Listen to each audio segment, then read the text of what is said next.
Des réunions marathon se sont poursuivies hier entre les responsables de la Banque centrale et la BIAC. Retour sur cette rencontre dans un instant. Et au Congo-Brazzaville, la situation demeure toujours tendue après des tirs nourris entendus lundi avant midi dans la capitale. Les populations de la partie sud de Brazzaville affluent vers le centre pour se réfugier.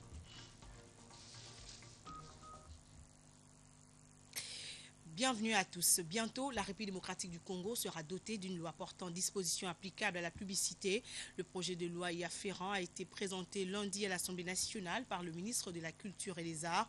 La présente loi a pour vocation de constituer un cadre juridique national de référence en matière de réglementation publicitaire. Elle va donc contribuer à l'assainissement des mœurs dans le secteur et à la mise en valeur de l'environnement publicitaire. On fait le point avec Martin Kayembe et Sylvain Bété. Le secteur de la publicité en RDC est actuellement régi par les arrêtés ministériels et les règlements locaux des publicités et d'autres arrêtés des gouverneurs de province.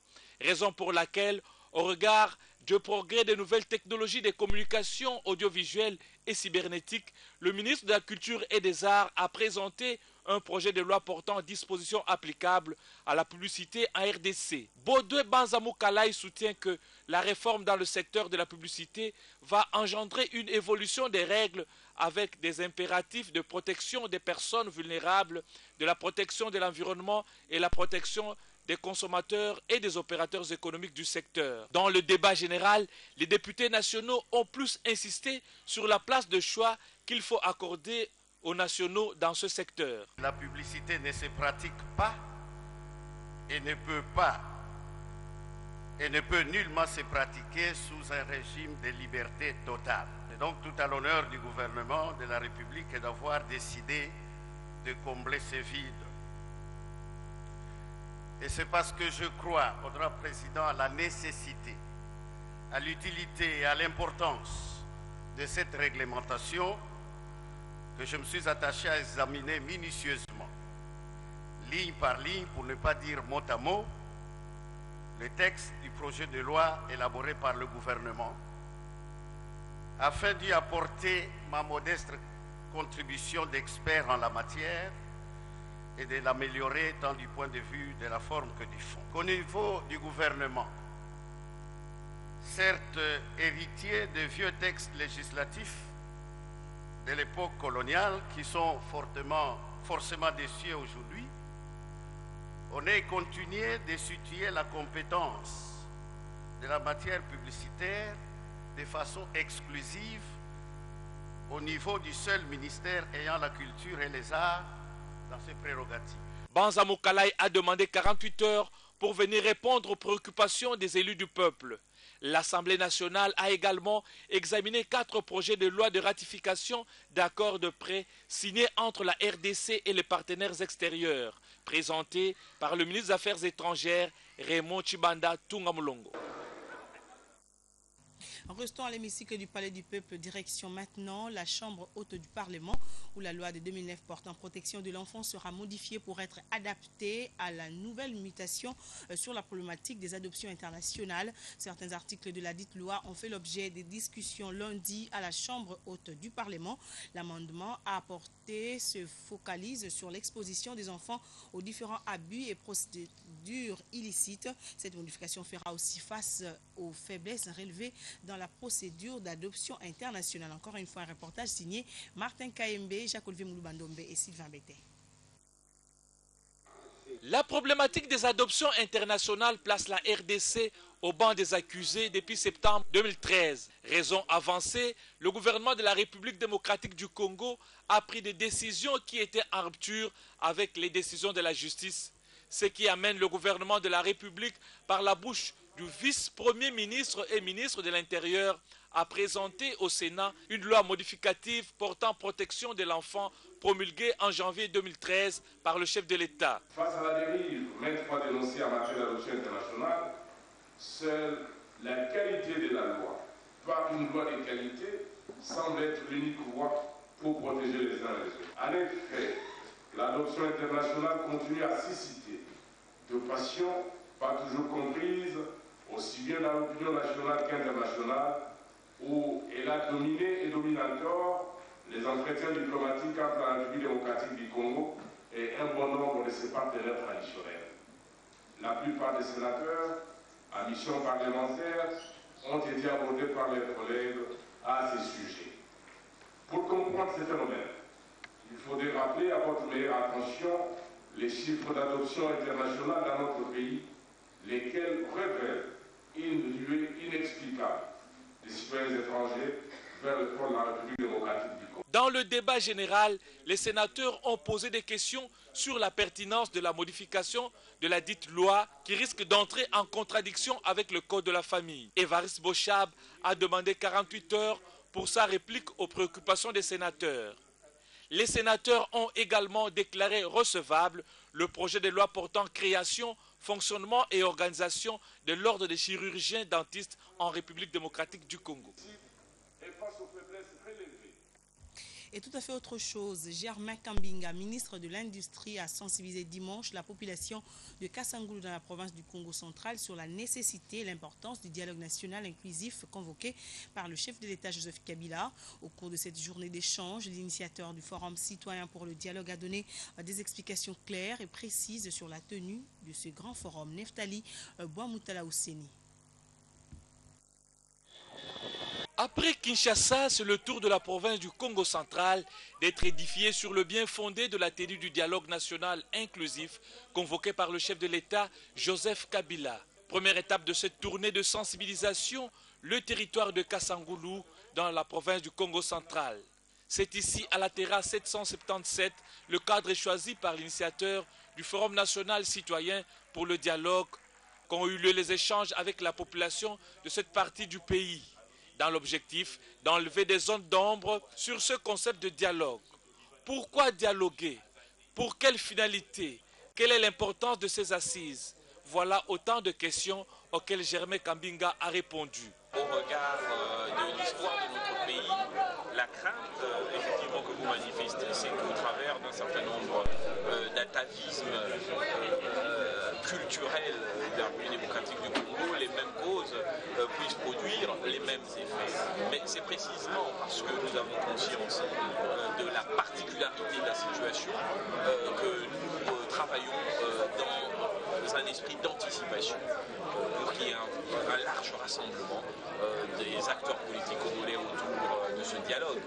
Justement, si vous voulez, permettre à notre pays de faire l'économie des convictions politiques qui pourraient survenir de cette situation particulière qui pourrait s'annoncer dans notre pays.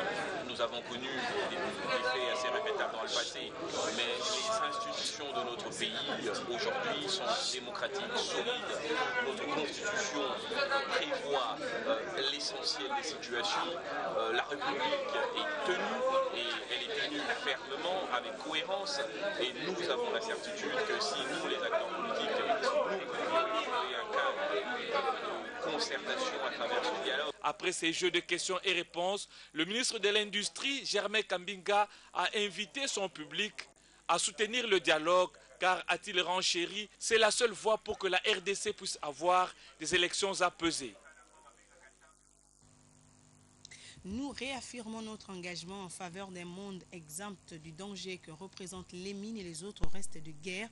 En tout cas, c'est le message du secrétaire général des Nations Unies, Ban Ki-moon, à la journée des mines et l'assistance à la lutte anti-mines célébrée le 4 avril de chaque année. On fait les points avec Mandi Kouyala.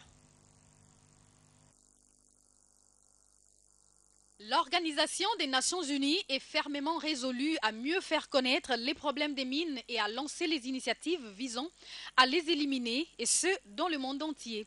En cette journée internationale, le secrétaire général des Nations Unies, Ban Ki-moon, réaffirme son engagement en faveur d'un monde exempt du danger que représentent les mines et autres restes de guerre. Ces mines antipersonnelles sont des engins explosifs généralement placés sous les sols ou au niveau du sol et qui explosent au passage d'un véhicule ou d'un piéton. Elles ont la particularité du reste actif même après la résolution des conflits et constituent à ce titre de menaces pendant de très longues années. Le traité d'interdiction de mines a été signé en 1997, n'a pas été ratifié pour tous les pays du monde. Les États membres sont régulièrement encouragés à ratifier tous les instruments relatifs au désarmement, aux droits humanitaires et aux droits de l'homme qui concernent les mines antipersonnelles, le reste explosif de guerre et les personnes ayant survécu aux effets dévastateurs de ces engins.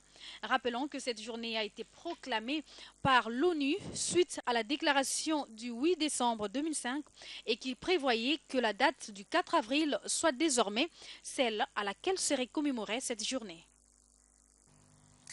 Et puis cette question, c'est reprise des opérations ce mardi dans toutes les agences de la BIAC. Hier, des réunions marathon se sont poursuivies entre la haute hiérarchie de la Banque centrale du Congo et le staff dirigeant de la BIAC. Rien n'a filtré de ce deuxième round de concertation entre les deux parties. Et place à ce communiqué de la majorité présidentielle. Le bureau politique de la MP a tenu ce jour une importante réunion pour examiner la préoccupante situation sociale consécutive aux difficultés des trésoreries de la BIAC. Après avoir suivi avec une attention particulière toutes les explications concernant d'une part les causes réelles de cette situation déplorable et les conséquences fâcheuses sur les clients de la banque, d'autre part les mesures conséquentes urgentes prises par la Banque nationale pour juguler cette situation critique. Le bureau politique de la majorité présidentielle salue et apprécie à sa juste valeur les décisions du gouverneur de la Banque nationale concernant la BIAC. Le bureau politique de la MP recommande donc au gouvernement d'accompagner la Banque nationale dans cette démarche par un encadrement approprié à la hauteur des enjeux. Le bureau politique de la MP exhorte la population congolaise sur toute l'étendue du territoire national à une grande vigilance pour empêcher aux ennemis de la paix et du fonctionnement normal de notre démocratie de profiter de cette situation pour agir. Le bureau politique de la majorité présidentielle saisit enfin cette occasion pour encourager le président de la République, Joseph Kabila, à poursuivre sans relâche son œuvre en faveur de nos populations. C'est à Kinshasa le 2 avril 2016, signé Obaminakou, secrétaire général.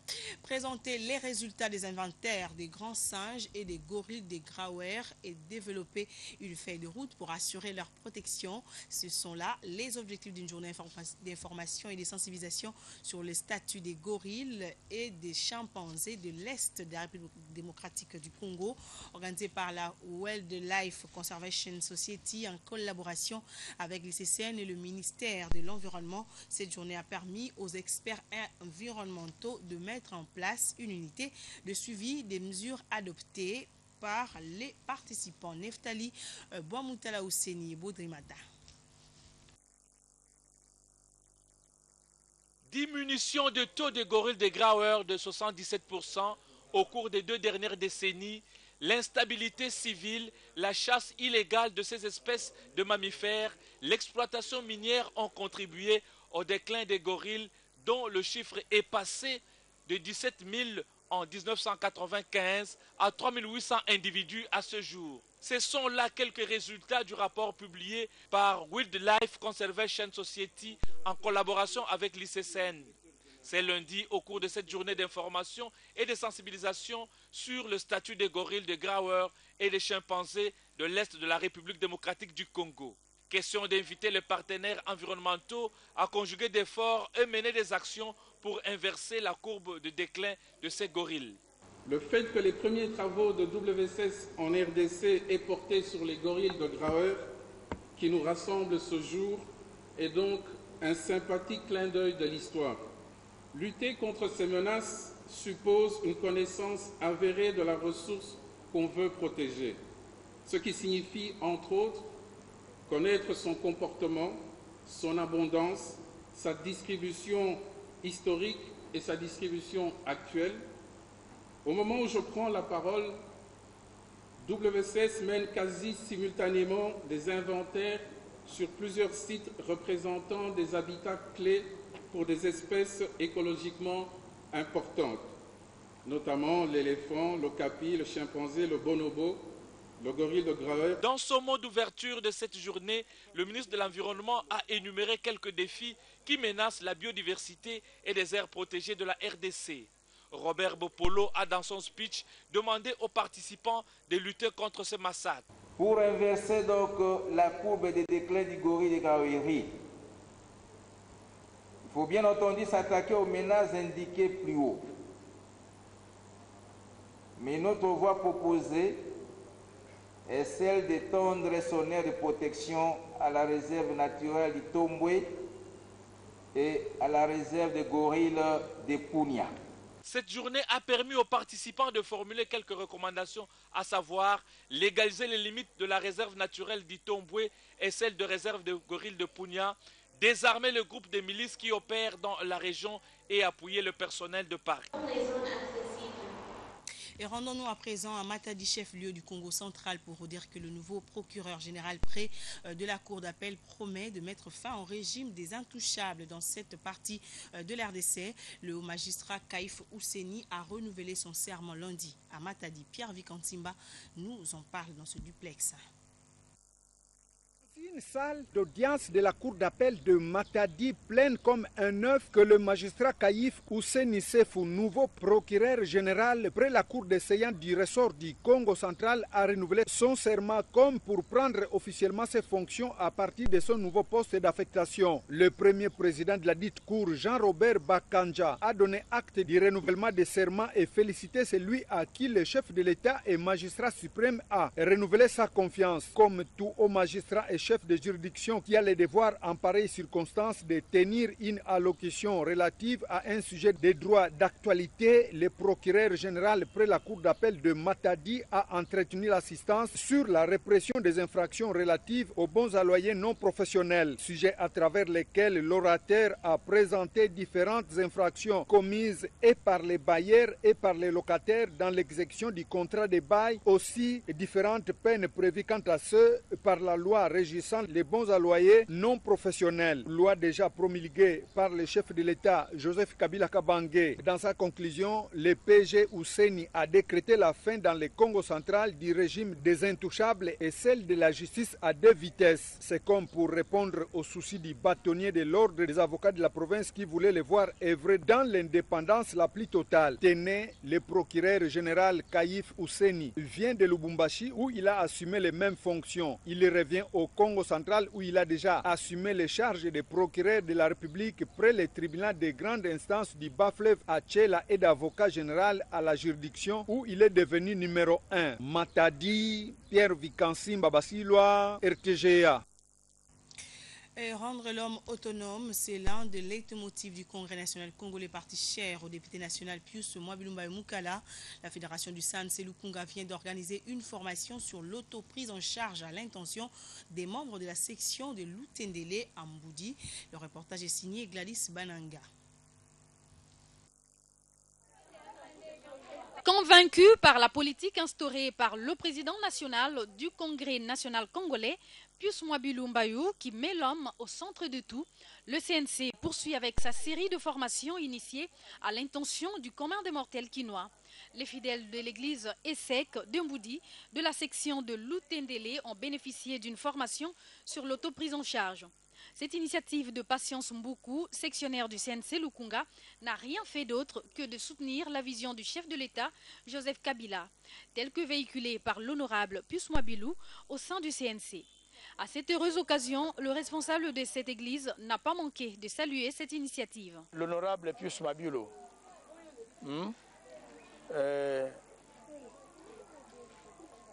qui nous a envoyé une équipe de techniciennes en vue de venir encadrer nos mamans, plus en charge pour l'autonomisation de la femme.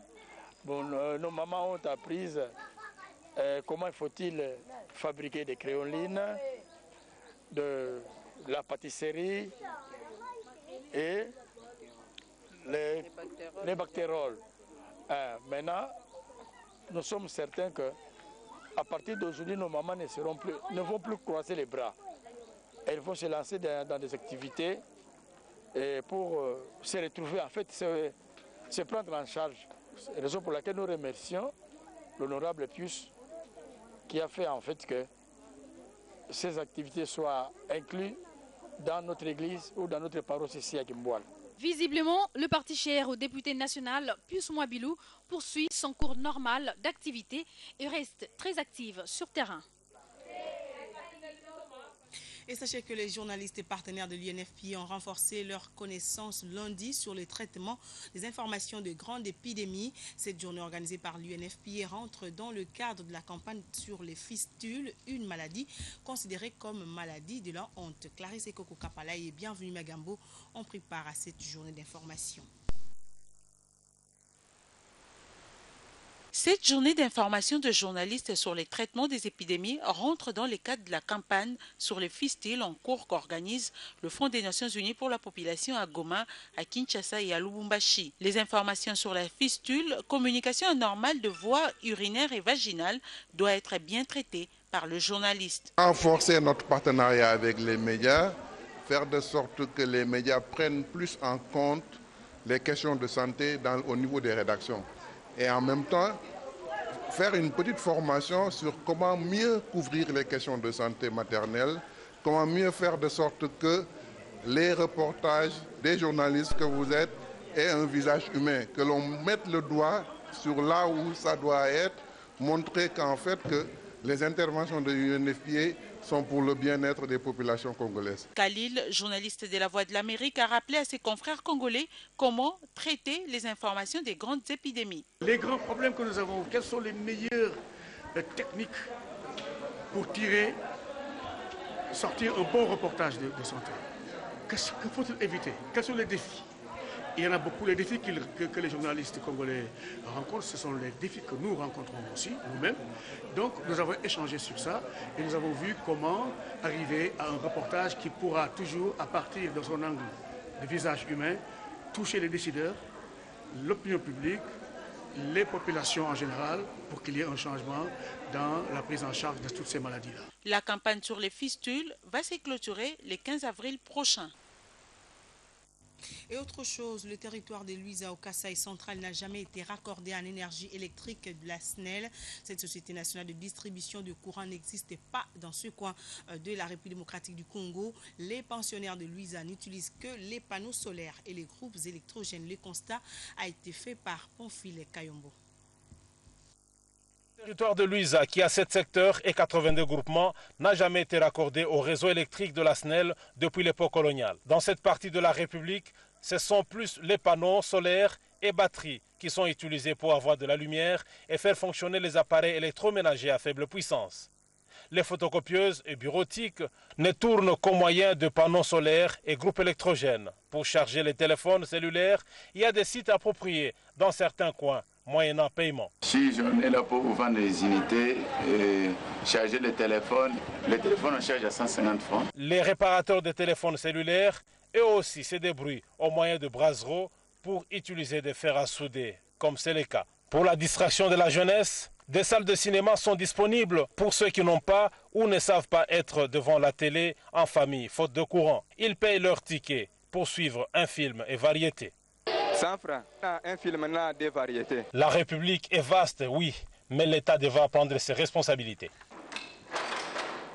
Et je l'annonce au sommaire, la situation au Congo-Brazzaville est relativement calme ce mardi. Dans un communiqué, le gouvernement accuse les anciens miliciens d'être à l'origine de cette montée des violences et annonce avoir lancé des investigations sur le combat de la nuit qu'il relie à la contestation de la récente réélection du président Denis Sassou Nguesso par l'opposition. Un habitant dit avoir vu les corps de 3 victimes, des policiers, mais aucun bilan officiel n'est disponible jusque-là. Et restons toujours au Congo-Brazzaville pour parler du comité restreint du collège des présidents des partis de l'opposition. Ces derniers exigent la convocation d'un dialogue national inclusif, ce en vue d'un concordant politique pour la tenue des élections crédibles et apaisées. Rokubuka. Cette exigence du collectif des partis de l'opposition congolaise a été faite au cours d'une conférence de presse sur le décryptage de la crise post-électorale qui secoue actuellement le Congo après la proclamation des résultats du scrutin présidentiel du 20 mars 2016 contesté par les candidats de l'opposition congolaise. L'élection présidentielle anticipée du 20 mars 2016 n'était pas une élection démocratique mais un coup d'État électoral en s'appuyant sur le système électoral frauduleux à l'œuvre depuis 2002. Le président actuel allait inéluctablement se proclamer élu dès le premier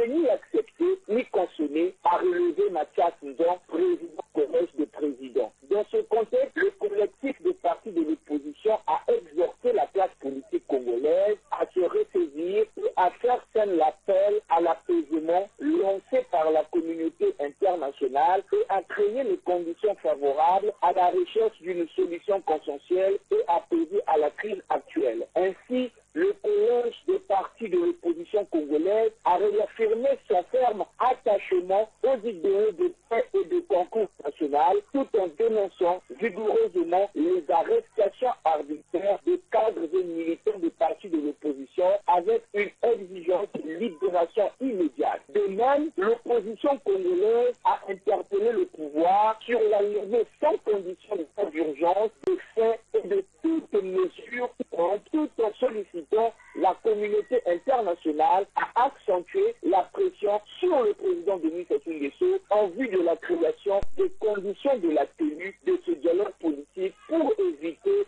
le pire au peuple congolais et sortir le Congo de la crise actuelle. C'était de Brazzaville, Roch Bouka pour la RTGA.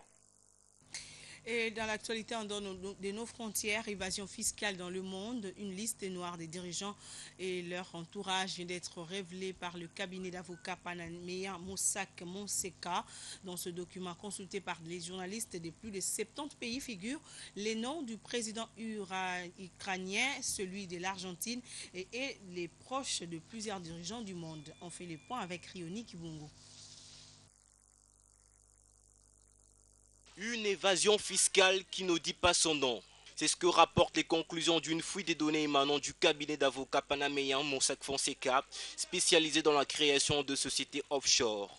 Ce rapport révèle les noms de plusieurs personnalités ou ceux de leur entourage proche impliqués dans les scandales d'évasion fiscale. Dans ces documents baptisés Panama Papers figure le nom du président ukrainien Petro Poroshenko qui, dès la révélation de ces fuites, a affirmé respecter la loi à la lettre. L'Argentine n'est pas épargnée dans l'affaire. Le nouveau président Mauricio Macri a été également épinglé. Il fut membre du directoire d'une société offshore enregistrée aux Bahamas. Des accusations rejetées par le gouvernement argentin qui assure qu'il n'a jamais eu de participation au capital de cette société. Le premier ministre islandais, Sigmundur David,